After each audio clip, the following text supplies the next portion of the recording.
মুখে তোমারি বিরহে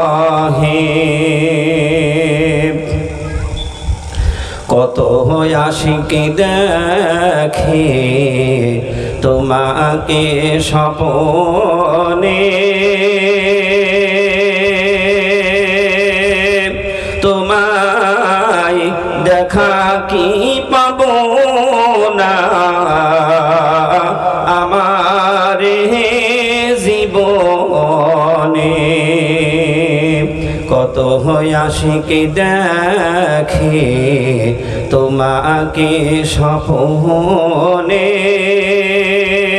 তোমায় দেখা কি পাবো না আমার জীবনে এ বিশ্বভূমি ছিল ঘোর অন্ধকারে আলোকিত হলো তোমারি পরশে এ বিশ্বভূমি ছিল ঘোর অন্ধকারে আলোকিত হলো তোমারি পরশে উম্মত মোরা গুনাহগার তোমায় শরীবারে বার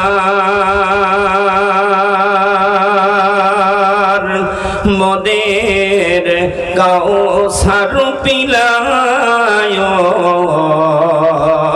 তরিও হাসরে মোদের কাউসার পিলায় তরিও হাসরে ও গো মায়ার নবী তোমায় দেখার লাগি ঘুম আসে না তো চোখে তোমারি বিরহে হাক্কানি দরুদ শরীফ صلي وسلم وبارك على عبدك الرسول الكريم رحمة للعالمين شافي المذنبين سيدنا مولانا نبينا محمد وعلى آله وأهل بيته وأولاده وذرياته وأزواجه وأصحابه وأوليائه وأمته أجمعين كما صليت وسلمت وباركت رحمت على سيدنا إبراهيم وعلى آل سيدنا إبراهيم إنك حميد مجيد معزز محترم উপস্থিত উলামা ইকরাম উপস্থিত দিনদার দরদি ইমানদার মুত্তাকি ভাই ও বাবাজিরা পর্দার অন্তর আড়ালে বসা আছে আমার সম্মানিত মা ও বোনেরা সকলের প্রতি দোয়া পাবার আশায় সালাম জানাচ্ছি আসসালামু আলাইকুম ওয়া রাহমাতুল্লাহি ওয়া বারাকাতুহু আলহামদুলিল্লাহ সেই মহান আল্লাহ তাবারক ওয়া তাআলার দরবারে লাখো কোটি শুকরিয়া যেই মহান মালিক আল্লাহ রাব্বুল ইজ্জত আহকামুল হাকিমিন যিনি আমাদেরকে ভালোবেসে দোয়া করে আজকের এই পবিত্র বাৎসরিক ওরসিকুল মজলিসে খাস আল্লাহর মজলিসে প্রিয় নবী মুহাম্মদুর রাসূলুল্লাহ সাল্লাল্লাহু আলাইহি ওয়াসাল্লামের মজলিসে শেষ জামানার সংস্কারক জামানার কুতুব আরিফ বিল্লাহর বাদশা বিশ্বকোষে উল্লেখিত জামানার মুজাদ্দেদ হযরত মাওলানা সুফি মুফতি আজান গাছি রহমাতুল্লাহ আলাইহির হুকুম প্রাপ্ত এই নুরানি কোরআনি জান্নাতি মজলিসে যেই মহান মালিক আল্লাহ রাব্বুল ইজ্জত আহকামুল হাকিমিন যিনি আমাদেরকে ভালোবেসে দোয়া করে আজকের এই মজলিসে উপস্থিত হওয়ার সুযোগ করে দিয়েছেন এই জন্য সকলে সেই মহান মালিক আল্লাহ রাব্বুল ইজ্জতের দরবারে কালেমাতো শুকর আদায় করছি সকলে বলি আলহামদুলিল্লাহ একটু আওয়াজ দিয়ে বলি আলহামদুলিল্লাহ প্রশংসা করলে খুশি হয় কে আপনারা একটু আগে আসেন না সামনে আগে আসুন দূরে দূরে বসলে আপনাদের শয়তানের দিক ধাক্কা দিয়ে গর্তে ফেলে দেবে। যে অবস্থা সাইডে, আসুন আসুন কাছে আসুন। কোরআনুল কারীম মহাগ্রন্থ আল কোরআনের এই মজলিসে সবাইকে আসতে পারে? কথা বলেন না কেন? সবাই আসতে পারে? সবাই কিন্তু আসতে পারেন। আল্লাহ যাকে ভালোবাসবেন সেই কেবল এই কোরআনুল কারীমের মজলিসে আসা তার জন্য সহজ হয়ে যাবে। তো আমি আপনাদের সামনে একটু দোয়া নেবার জন্য দাঁড়িয়েছি। আমার কোনো বিদ্যা নেই, বুদ্ধি নেই, একটা আলিফের জ্ঞান নেই।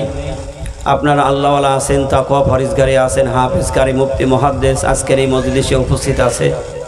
আমি তার মধ্যে একেবারে নগণ্য গুনাহগার। আল্লাহ সুবহানাহু ওয়া তাআলা যদি দু একটি কথা বলিয়ে দেন তবে সম্ভব, নইলে আমার নিজের কোনো ক্ষমতা নেই। কারণ এই পাক মজলিস নুরানি কোরআনি মজলিস, সুবহানাল্লাহ জোরে বলুন। কারণ এই মজলিসের চাইতে বরকতওয়ালা ফজিলতওয়ালা মজলিস আসমান আর জমিনের মধ্যে আর একটাও খুঁজে পাওয়া যায় বলে আমার ধারণা নেই, জানা নেই। কোরআনের চাইতে আর বড় কোনো মজলিস পৃথিবীতে আছে? কথা বলুন, আছে? কোরআনের যে কত দাম, কত মর্তবা, এটা বয়ান করে বুঝিয়ে দেওয়া যায় না। এখানে একটু কাজ করেন তো, ওই বাতাস লাগছে, একটু কাজ করে দেন হালকা। তো কোরআনুল কারীমের কত মর্তবা সেইটা বুঝিয়ে দিলেন আল্লাহ রাব্বুল আলামিন, আল্লাহ সুবহানাহু ওয়া তাআলা রমজানুল মুবারক মাস দিয়ে। কথা বলুন, কদিন আগে আমাদের থেকে রমজানুল মুবারক মাস বিদায় নিয়েছে। এই রমজানুল মুবারক মাস আমরা আবার ফিরিয়ে পাবো কিনা কারোর জানা আছে? বলুন, কারোর জানা আছে? গত এর আগের রোজায় অনেক ছিল, তারা দুনিয়া ছেড়ে চলে গেছে। আমরাও আবার পাবো কিনা তার কোনো ঠিক নেই। এই রমজান মাসের এত বরকত, এত ফজিলত, এর কারণটা কি? রমজানকে জিজ্ঞেস করা হচ্ছে তোর কত ফজিলত, কত বরকত। রমজানুল মুবারক মাস বলছে আমার নিজস্ব কোনো ফজিলত বরকত নেই, যা আছে সব ধার করা। সুবহানাল্লাহ। নিজের না থাকলে যদি কিছু প্রয়োজন হয় ধার করা লাগে কি লাগে না? তো কোরআনুল কারীমটা কি সেটা বোঝানোর জন্যই ঘটনা বলার উদ্দেশ্য আমার নয়, যেহেতু রমজান মাস তো পিছে পড়ে গেছে, চলে গেছে তো বিদায় নিয়ে। তো রমজান মাসকে জিজ্ঞেস করা হলে এত ফজিলত কেন? কারণ অন্য মাসে যদি কেউ 1 রাকাত ফরজ নামাজ আদায় করে সেটা 1 রাকাতই থেকে যায়, আর রমজান মাসে 1 রাকাত ফরজ নামাজ পড়লে অন্য মাসের 70 রাকাত ফরজ নামাজের নেকি আল্লাহ তাআলা দান করে দেয়। সুবহানাল্লাহ। তো রমজান বলছে আমার নিজস্ব কোনো বরকত নেই। তো বরকত কিভাবে হলো? আল্লাহ রাব্বুল আলামিন কালাম পাকের মধ্যে পরিষ্কার করে জানাচ্ছেন, শাহরু রমাদানাল্লাযী উনজিলা ফীহিল কুরআন। আল্লাহ রাব্বুল আলামিন বলেন, রমজান তার জবাব দিচ্ছেন আমার ফজিলত বরকত হওয়ার একমাত্র কারণ হলো আল্লাহ রাব্বুল আলামিন রমজানুল মুবারক মাসে মহাগ্রন্থ আল কোরআন প্রথম আসমানে নাজিল করেছে। তো কোরআন নাজিল হওয়ার কারণে রমজান মাসের বরকত ফজিলত এত বৃদ্ধি হয়ে গেল। আবার রমজান মাসের মধ্যে সবচেয়ে বরকতপূর্ণ একটা রাত আল্লাহ নির্ধারণ করে দিয়েছে। সুবহানাল্লাহ বলবেন না? তো সেই রাতকে প্রশ্ন করা হচ্ছে, রাত তোমার এত বরকত কেন? যে একটা রাতের ইবাদত 1000 মাস অপেক্ষা উত্তম। কিতাবে লেখা আসছে 83 বছর 4 মাস সমান ইবাদত হয় একটা রাতের ইবাদত। সুবহানাল্লাহ। আল্লাহ রাব্বুল আলামিন বলেন এই রাতের এত বরকত, এত ফজিলত হওয়ার কারণ হলো আমি আল্লাহ রাব্বুল আলামিন রমজানুল মুবারক মাসের মধ্যে এই লাইলাতুল কদরের রাত্রে আমি মহাগ্রন্থ আল কোরআন নাজিল করেছি। আল্লাহ বলেন ইন্না আনসালনাহু ফি লাইলাতিল কদরি। আল্লাহ রাব্বুল আলামিন বলেন লাইলাতুল কদরের রাত্রে আমি মহাগ্রন্থ আল কোরআন নাজিল করেছি। তো কোরআনুল কারীম নাজিল হওয়ার কারণে যদি রমজান মাসটা এত দামি হয়ে যেতে পারে, লাইলাতুল কদরের রাত যদি এত দামি হয়ে যেতে পারে, আল্লাহ রাসূল বিশ্ব নবী বলেন আল্লাহ পাক আমার মর্যাদা সম্মান এত বৃদ্ধি করার কারণ হলো আমার কাছে আল্লাহ মহাগ্রন্থ আল কোরআন নাজিল করেছে। সুবহানাল্লাহ বলবেন না? আর কোনো পয়গম্বরের কাছে এই কোরআন নাজিল হয় নাই। নবীজি বলেন এই কোরআনের কাছে যারা আসবে, কোরআনের হুকুম অনুযায়ী যারা জীবনটা পরিচালিত করতে পারবে, কোন মানুষ যদি কোরআনের জিন্দেগি তৈরি করে নাই, ওই মানুষটা রমজানের চাইতে লাইলাতুল কদরের রাত্রে ওই মানুষটা অত্যন্ত দামি হয়ে যাবে। ওই মানুষের মর্যাদা বৃদ্ধি করে দেবে কে? জোরে বলুন না সুবহানাল্লাহ। আল্লাহ সুবহানাহু ওয়া তাআলা এই মহাগ্রন্থ আল কোরআনের মজলিস আসার সুযোগ করে দিয়েছেন। এই জন্য আপনারা সবাই ভাগ্যবান যে শেষ জামানার কুতুবারি বিল্লার বাদশাহ হযরত মাওলানা সুফি মুফতি আজান গাছী রহমাতুল্লাহ আলাইহি সারা পৃথিবীর বিশ্ববাসীর হাতে এই মহাগ্রন্থ আল কোরআন তুলে দিয়েছে। সুবহানাল্লাহ বলবেন না? এই মজলিস হলো কালাম পাকের মজলিস, আর এই মজলিসের মর্তবা ফজিলত আল্লাহর এই জমিন থেকে আল্লাহর আরশে আজিম পর্যন্ত পরিপূর্ণ ভরপুর রয়েছে। আল্লাহ রাব্বুল আলামিন বলেন, আমার কিতাবের মর্যাদা, সম্মান, ইজ্জত, গুণ, কত কিছু বর্ণনার মধ্যে আমি আল্লাহ সুবহানাহু ওয়া তাআলা বলেছি, ও দুনিয়ার মানুষ, যদি তুমি মনে করো আমার বাণী তোমরা লেখা শুরু করবে, আল্লাহ বলেন কুল্লাউ কানাল বাহরু মিদাদাল কালিমাতু রাব্বি লানাফিদাল বাহরু ক্বাবলা আন তানফাদা কালিমাতু রাব্বি ওয়ালাউ জিনা বিমিসলিহি মাদাদা। আল্লাহ রাব্বুল আলামিন মহাগ্রন্থ আল কোরআনের ব্যাপারে বলেন, ও দুনিয়ার মানুষ, আমি আল্লাহ যত খালবির নদী নালা পাহাড় তো তৈরি করেছি, আটলান্টিক মহাসাগর থেকে প্রশান্ত মহাসাগর পর্যন্ত যত সাগরের পানি তৈরি করেছি, ও দুনিয়ার মানুষ, তোমরা যদি এরকমের আরো পানি যদি তৈরি করার শক্তি থাকে বানাও, আর সমস্ত পানিগুলি কালি বানাও, আর আমি আল্লাহ যত গাছপালা তরুলতা সৃষ্টি করেছে সবগুলি কেটে কেটে কলম বানাও। সুবহানাল্লাহ। আল্লাহ বলেন, এই কালি আর কলম দিয়ে আমার বাণী লেখা শুরু করো, তোমার কালি ফুরিয়ে যাবে, কলম শেষ হয়ে যাবে। আমি আল্লাহ রাব্বুল আলামিন যে মহাগ্রন্থ আল কোরআন নাজিল করেছি, আমার বাণী লিখে তোমরা শেষ করতে পারবা না। তাই ইমামে আযম আবু হানিফা রাহমাতুল্লাহ আলাইহি তিনি বলেছিলেন, আমি একটানা 50টি বছর কোরআনের তাফসীরের ক্লাস নিলাম, যে ইমাম যেন তেন ইমাম নয়, যে ইমামে আজম আবু হানিফা রাহমাতুল্লাহ আলাইহি একটানা ইশার ওযু দিয়ে 30টা বছর ফজরের নামাজ জামাতে পড়েছিলেন। কত বড় সম্ভব একটা মানুষের দ্বারা, কি সম্ভব যে 30টা বছর একটানা ইশার নামাজ যেই ওযু দিয়ে পড়েছে, ওই ওযু দিয়ে ফজরের নামাজ জামাত আদায় করেছে। সুবহানাল্লাহ বলবেন না? নামাজটা আদায় করা পর্যন্ত ওযু রেখেছেন, তাহলে রাতের মধ্যে তিনি কি ঘুমিয়েছেন? ঘুমাইলে কি হয়? ওযু থাকে না, ভেঙে যায়। তাহলে যেই মানুষটা এত সাধনা করেছেন, সারা রাত জেগে জেগে আল্লাহর তাসবিহ তাহলিল পাঠ করেছেন, সেই ইমামে আজম আবু হানিফা রাহমাতুল্লাহ আলাইহি তিনি কি বলছেন, যে আমি 50 বছর কোরআনের তাফসীর পড়ালাম, আর আমি এখনো সূরা ফাতিহা শেষ করতে পারি নাই।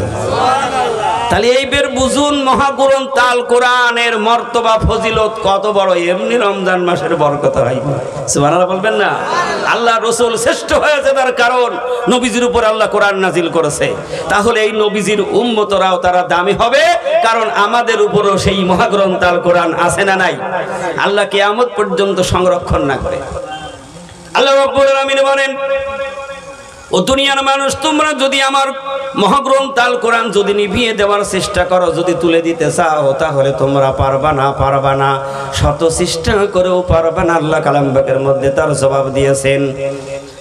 আল্লাহ বলেন, ও দুনিয়ার মানুষ, আমি এমন একটা মহাগ্রন্থ আল কোরআন তোমাদের মাঝে নাজিল করেছি। আল্লাহ বলেন, ইউরিদুনা লিইউতফিউ নূরাল্লাহি বিআফওয়াহিহিম আল্লাহু মুতিম্মু নূরিহি ওয়ালাউ কারিহাল কাফিরুন। সুবহানাল্লাহ।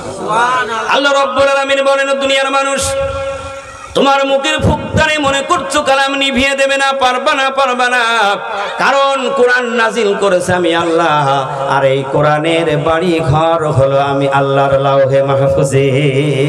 তাহলে লাউহে মাহফুজে যার বাড়ি, আর জমিন থেকে যদি আমরা সংগ্রাম করি ফু দেই, লিভানো যাবে? এই যে ইলেকট্রিক বাতি জ্বলছে, আমরা যত মানুষ এই মজলিস এসেছি, সবাই যদি ফু দিই লিভে যাবে? সারা পুনানের লোক এসে যদি ফু দেয়, সারা ভারতবর্ষের লোক ফু দিয়ে লিভানো যাবে? কারণ ওর একটা সুইচ আছে না নাই? ওর একটা সুইচ আছে। সুইচ যতক্ষণ পর্যন্ত না লিভানো হবে, এই বাতি ফু দিয়ে লিভানোর শক্তি পৃথিবীর কারোর নাই। আল্লাহ রাব্বুল আলামিন বলেন, মনে করেছ আমি মহাগ্রন্থ কোরআন নাজিল করে ছেড়ে দিয়েছি? না না না, আল্লাহ বলেন নাহনু নাযালনা যিকরা ওয়া ইন্না লাহু লাহাফিজুন। আল্লাহ রাব্বুল আলামিন বলেন কোরআন নাজিল করেছি আমি আল্লাহ, আর এর সবটুকু সংরক্ষণের দায়িত্ব আমি আল্লাহ আমার নিজ হাতে রেখেছি।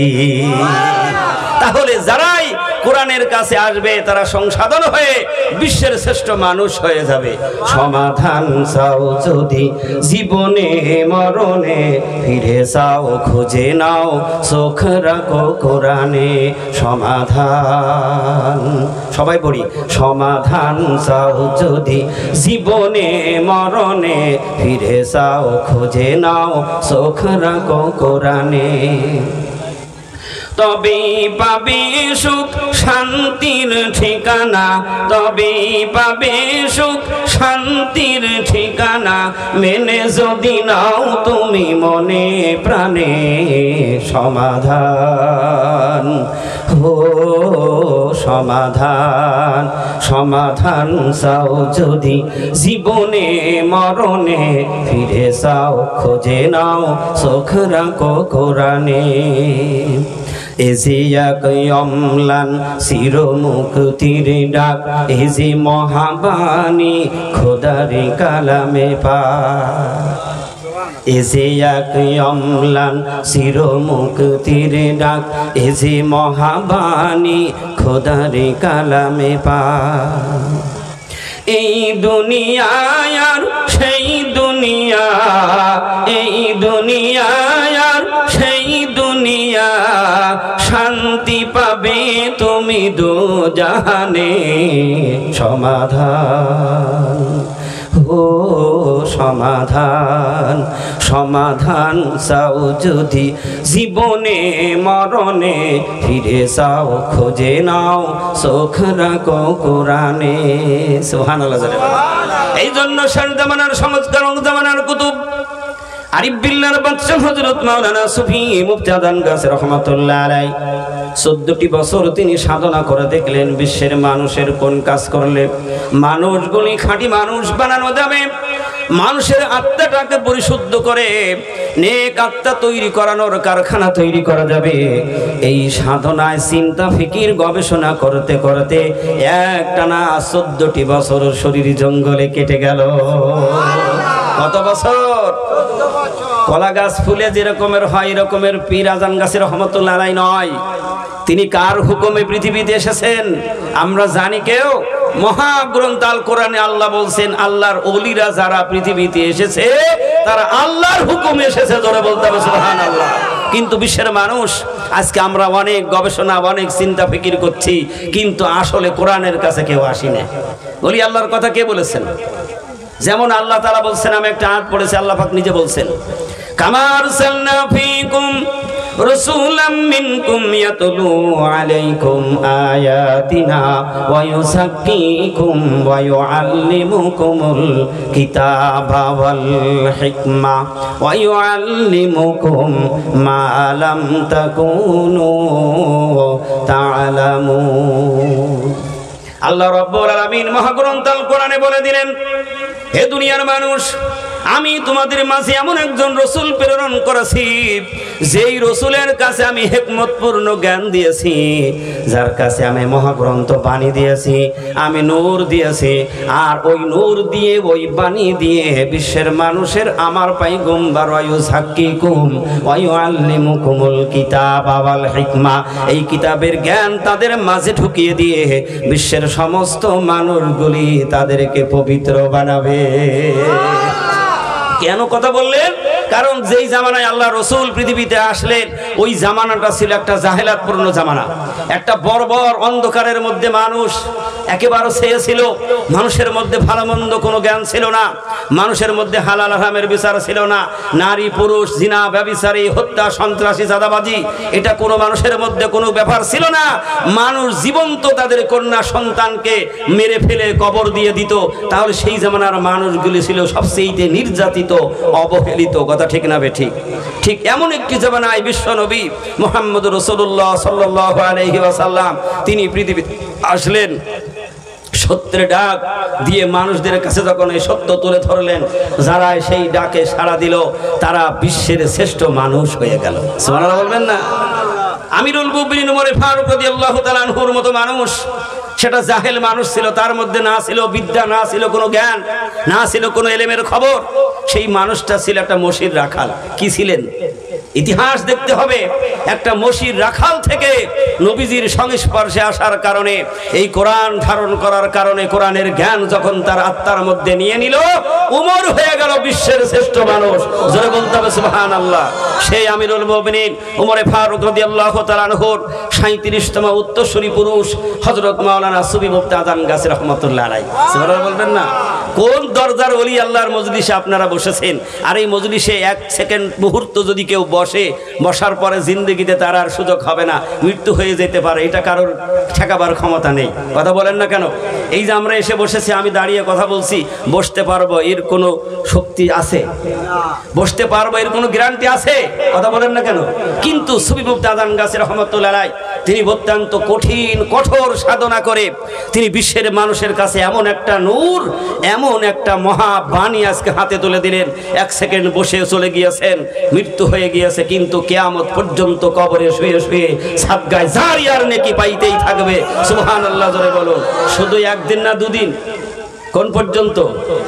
কিয়ামত পর্যন্ত প্রত্যেক দিন সোয়াট খতম কালাম পাকের নেকি তার রূহের উপরে সোয়াব রেসানি করছে সারা পৃথিবীর মানুষ। একজন নাকি সোয়াট খতম, প্রত্যেকটা ব্যক্তি সোয়া 8 খতম কালাম পাকের নেকি হাসিল করে। সেই মজলিস হাক্কানি আঞ্জুমান আজান গাছী রাহমাতুল্লাহ আলাইহির মজলিস। আওয়াজ দিয়ে বলি সুবহানাল্লাহ। তাহলে যদি 1 কোটি মানুষ ওজিফা পড়ে, তাহলে 8 কোটি কালাম খতমের নেকি হয়। কথা বলেন না কেন? কষ্ট পাচ্ছেন আপনারা? শ্রদ্ধেয় সম্মানিত মাওলানা সাহেবরা এসে যাচ্ছেন, আমি ছেড়ে দেবো। আমি তো আপনাদের সামনে এসেছি দোয়া নেওয়ার জন্য। আজকে আমি আপনাদের মাঝে সেই শেষ পর্যন্ত থাকার জন্য আসেনি, একটু দেখা করবো, দোয়া নেবো তাই। কিন্তু আমার পরে মাওলানা সাহেবরা আছে। তো ব্যাপার হলো যে যদি বিরিয়ানি পোলাও থাকে তাহলে সালাদ কিন্তু ভালো লাগে না। কথা বলেন না? তা আমি হইলাম সালাদ, চললেও ভালো, না থাকলেও ভালো। তো এই জন্য মুর্শিদের এই দরবারটা কেন এত দামি? কারণ এই দরবারের মূলনীতি হলো মহাগ্রন্থ আল কোরআন। আর এই কোরআন কারোর জন্য বেঁচে আসেনি।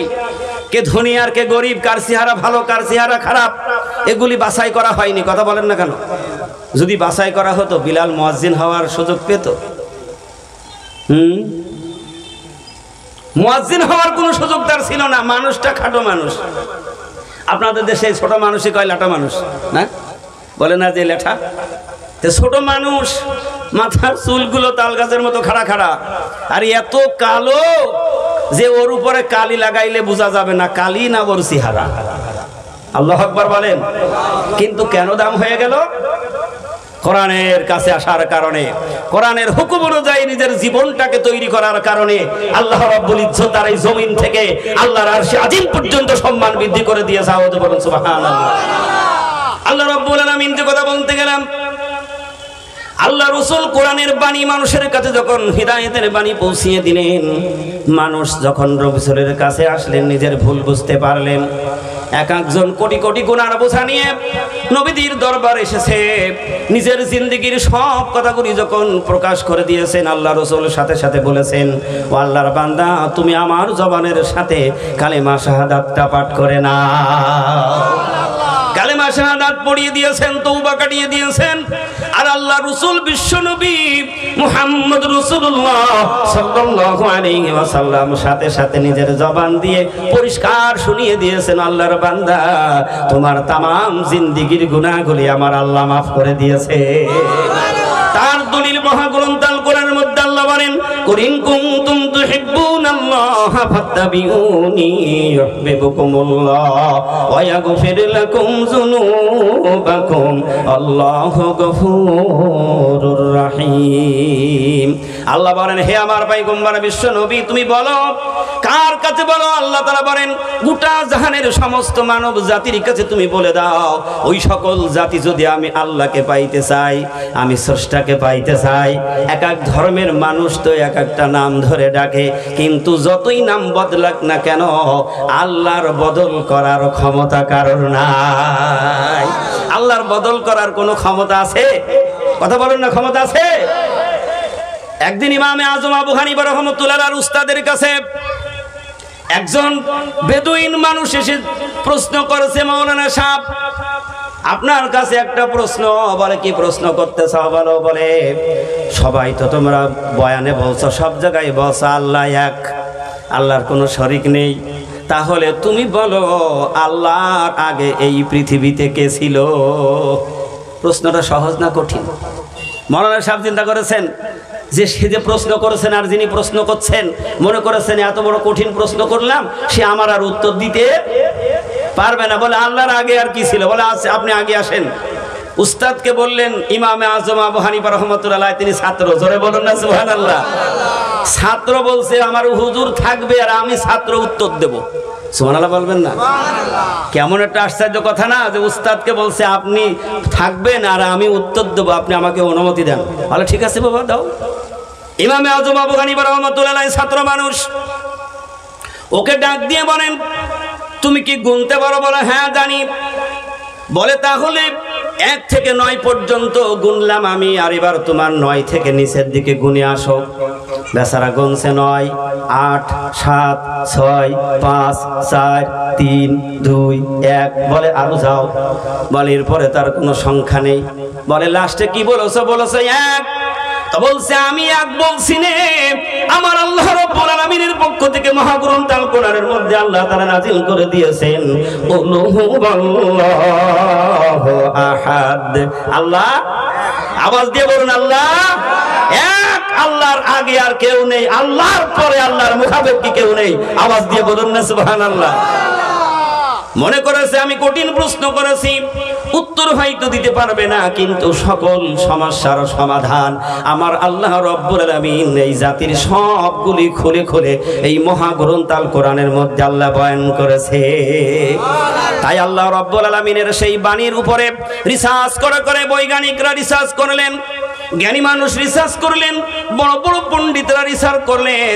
বিভিন্ন ধর্মের মানুষ যারা কোরআন রিসার্চ করতে আসলো কোরআনের ভুল ধরার জন্য লেগে গেল কিন্তু নিজের ভুল ধরা পড়ে ওই সকল জাতি মুসলমান হয়ে কোরআন বুকে নিয়ে ফিরে গেল এ পর্যন্ত কেউ একটা নুক্ত একটা জের একটা পেশের ভুল ধরার ক্ষমতা কারোর হয় নাই আওয়াজ দিয়ে বলবেন না সুবহানাল্লাহ 1500 বছর পার হয়ে গেল কোন পণ্ডিত এখনো পর্যন্ত একটা অক্ষর বদলে দেওয়ার ক্ষমতা হয়নি তাহলে এই কোরআন কার পক্ষ থেকে এসেছে আল্লাহ রাব্বুল আলামিনের পক্ষ থেকে এসেছে এইজন্য কবি সম্রাট আল্লামা ইকবাল রাহমাতুল্লাহ আলাইহি তিনি কবিতার মধ্যে সুন্দর করে বলেছেন এই বাণী সকলের নয় শুধু মুমিনের যারাই চলবে মেনে ফল পাবে কোরআনে এ বাণী সকলের নয় শুধু মুমিনের যারাই চলবে মেনে ফল পাবে কোরআনে দিনে বলো কি বারাতরি বলো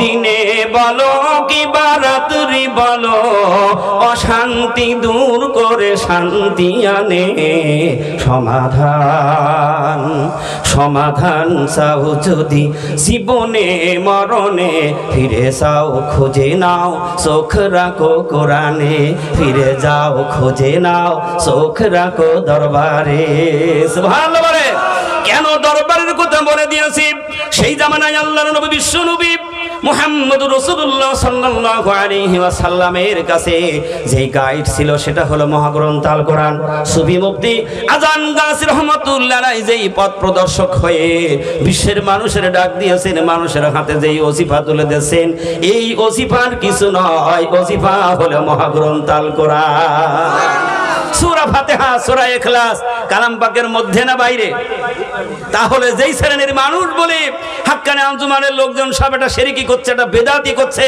এই সমস্ত কথা যারা বলে আসলে বুঝতে হবে ওদের দাঁত নেই। কি নেই? কথা বলেন না কেন? এমন মানুষ আছে না নাই যে আজান গাছে রহমতুল্লাহ আলাইহি সব এই ছেলেবেলা কি করছে, হ্যাঁ এরা শুধু আলু খায় আর এই সমস্ত কি নতুন নতুন কিছু করছে। এই মহাগ্রন্থ আল কোরআন নতুন থেকে যাবে কিয়ামত পর্যন্ত। সুবহানাল্লাহ বলবেন না? যেমন প্রত্যেক দিন ইমাম সাহেব মসজিদে নামাজে সূরা ফাতিহা পড়ে, তো এ পর্যন্ত কোন বৈজ্ঞানিক রিসার্চ করে এসে বললো না যে বেটা প্রতিদিন সূরা ফাতিহা পরিষ্কার একটু বদলাই পড়তে পারিস নে। কথা বলেন না কেন? আর দেখেন আল্লাহ এই কোরআন এমন একটা মধু নূর মর্যাদা দিয়েছে, এক একটা মানুষের কণ্ঠের মধ্যে মনে হচ্ছে যেন এই মাত্র ওহী নাজিল হলো।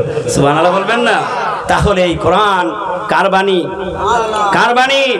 আল্লাহ সুবহানাহু ওয়া তাআলা বলছেন যারা কালাম পাক তেলাওয়াত করলো তারা যেন আমার জবানের সাথেই কথা বললো। তাহলে এই কালাম যদি কারোর অন্তরে থাকে ওই মানুষটা বিশ্বের শ্রেষ্ঠ মানুষ হবে এই দুনিয়ায় এবং পরকালে আল্লাহ তার মুক্তির ব্যবস্থা করে দেবে। কারণ কালাম যদি সে মানে তাহলে সেই মানুষ কখনো মিথ্যা বলতে পারে না। কথা বলুন না কেন? ঈমানদার কখনো মিথ্যা বলতে পারে না, ঈমানদার কখনো চুরি করতে পারে না, ঈমানদার কখনো হারাম খেতে পারে না, ঈমানদার কখনো অন্যের হক নষ্ট করতে পারে না, ঈমানদার কখনো একে অপরের গীবত করতে পারে না, ঈমানদার কখনো হক ফাঁকি দিয়ে চলতে পারে না। কথা ঠিক না বেঠিক? এবার আব্বারা ভাইয়ের এই জন্য আজকে আমরা যারা এই মজলিসে এসেছি, এই মজলিস এমন একটা মজলিস এখানে বসলেই 100 বছরের বেরিয়া নেকি। এর চাইতে বরকতলা আর কোথায় পাওয়া যাবে? ওযু করে 2 রাকাত নামাজ পড়ে বসে গিয়েছি। আল্লাহ সুবহানাহু ওয়া তাআলার কামেল ওলি আল্লাহর বলছে বাবা এই ওলি আল্লাহর মজলিসে বসলেই 100 বছর বেরিয়া নেকির মালিক ওই ব্যক্তি হয়ে যাবে। আমার আপনার হায়াত 100 বছর হবে কি জানা আছে? এখানে 100 বছরের লোক আমার চোখে একটাও বাজছে না, গোপনে আছে কিনা জানি না। আছে নাকি কেউ বলো তো 100 বছর বয়স? কথা বলেন না কেন? তাহলে ওরসিকুল মজলিসে যত বসবেন তত 100 বছরের বেরিয়া নেকির মালিক হয়ে যাবেন। আর কি হয়ে যাবে? বিশ্বের শ্রেষ্ঠ একটা মানুষ হবে, জান্নাতি মানুষ হয়ে যাবে। এই জন্য আল্লাহ সুবহানাহু ওয়া তাআলা এমন একজন কামেল ওলি আল্লাহ আমাদেরকে দিয়েছেন, যে ওলি আল্লাহ পৃথিবী চাই নাই, দুনিয়ার শান শওকত আমাদের কাছে টাকা পয়সা ধন দৌলত কোনো কিছুর আশা করে নাই। তিনি কি করলেন? নিজের জীবনটাকে মোমবাতির মতো জ্বালিয়ে পড়িয়ে ছারখার করে দিয়ে বিশ্বের মানুষদেরকে মুক্ত করে জান্নাতি মানুষ বানাবার জন্য জীবনের সব ত্যাগ করে বিসর্জন দিয়ে দিলেন একমাত্র এই মানব জাতির কল্যাণের জন্য, মুক্তির জন্য। জোরে বলুন সুবহানাল্লাহ। নিজের জন্য কিছু নয়, কিছু আছে। নিজে কষ্ট করলে নিজের সম্পদ পর্যন্ত আজকে আমাদের জন্য অক্ষয় স্টেট করে দিলেন। সুবহানাল্লাহ বলবেন না? আর আমরা মানুষ পরেরটা নেওয়ার জন্য পাগল। কথা বলেন না কেন? আর ওলি আল্লাহরা তারা দেওয়ার পাগল, যার প্রমাণ হাক্কানি আঞ্জুমান। আমি বিভিন্ন জায়গায় ঘুরে ঘুরে মাঝে মধ্যে দেখি সবাই হাত পেতে বসে থাকে, আর হাক্কানি আঞ্জুমান আজান গাছে রহমতুল্লাহ আলার দরবারটা হলো দেওয়ার জন্য হাত এরকমের থাকে। সুবহানাল্লাহ বলবেন না? যেই হাতের তালু নিচের দিকে সেই হাতে দেয়, আর যাদের তালু উপরে তারা কথা বলেন না কেন?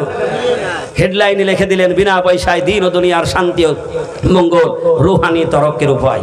এই জন্য হাক্কানি আঞ্জুমান আজান গাছে রহমতুল্লাহ আলার এই এত বড় নিয়ামতওয়ালা মজলিস আজকে প্রতিষ্ঠিত হয়েছে। এই পুরাণে প্রতিদিন তো হয় না, হয় নাকি? কিন্তু আজকে যারা ঘরে বসে আছে, বিভিন্ন দোকান পাশারিতে আড্ডায় বসে রয়েছে, অবহেলায় আজকে দিনটা শেষ করে দেবে, সেই দিন আফসোস করবে, হাই যদি ওই মজলিসে যেয়ে বসতাম তাহলে আমিও নিয়ামতের অধিকারী হইতাম। ঠিক না বে ঠিক? এই জন্য সামান্য সময় আমরা এখানে যারা এসেছি আল্লাহর কাছে আমরা তওবা করব, আর আল্লাহ যেন আমাদের নেককার হওয়ার তৌফিকটা দান করে। সকলে বলি আমিন। যাহার পরশ লেগে পাথর হলো সোনা, যাহার পরশ লেগে পাথর হলো সোনা, সন্দেহ ভুল নেই যার একটি কোনা। এ যে মহাবিপ্লব পিছে ফেলে যত সব, এ যে মহাবিপ্লব পিছে ফেলে যত সব, এগিয়ে চলে তাহা বগর পানে। সমাধান সমাধান চাও যদি জীবনে মরণে, ফিরে যাও খুঁজে নাও চোখ রাখো কোরআনে। তবেই পাবে সুখ শান্তির ঠিকানা, তবেই পাবে সুখ শান্তির ঠিকানা, মেনে যদি নাও তুমি মনে প্রাণে। সমাধান ও সমাধান, সমাধান চাও যদি জীবনে মরণে, ফিরে যাও খুঁজে নাও চোখ রাখো কোরআনে। ওমা আলাইনা ইল্লাল বালাগ। আসসালামু আলাইকুম ওয়া রাহমাতুল্লাহি ওয়া বারাকাতুহু। আপনারা দোয়া করবেন, আমিও দোয়া করি আল্লাহ যেন প্রত্যেকের হাক্কানি আঞ্জুমানের এই রশি ধরে বাকি জীবনটা কাটাবার তৌফিক দান করে। সকলে বলি আমিন, আল্লাহুম্মা আমিন। তমলুকে গিয়ে আবার বয়ান করতে হবে, বারবার টেলিফোন আসছে, কাজ বেশি হয়ে যাচ্ছে। আপনারা দোয়া করবেন, আমিও দোয়া করি আল্লাহ যেন আমাদের প্রত্যেকের এই ওজিফার সাথে শামিল থাকার তৌফিক দান করুক। আমিন। হাক্কানি দরুদ শরীফ।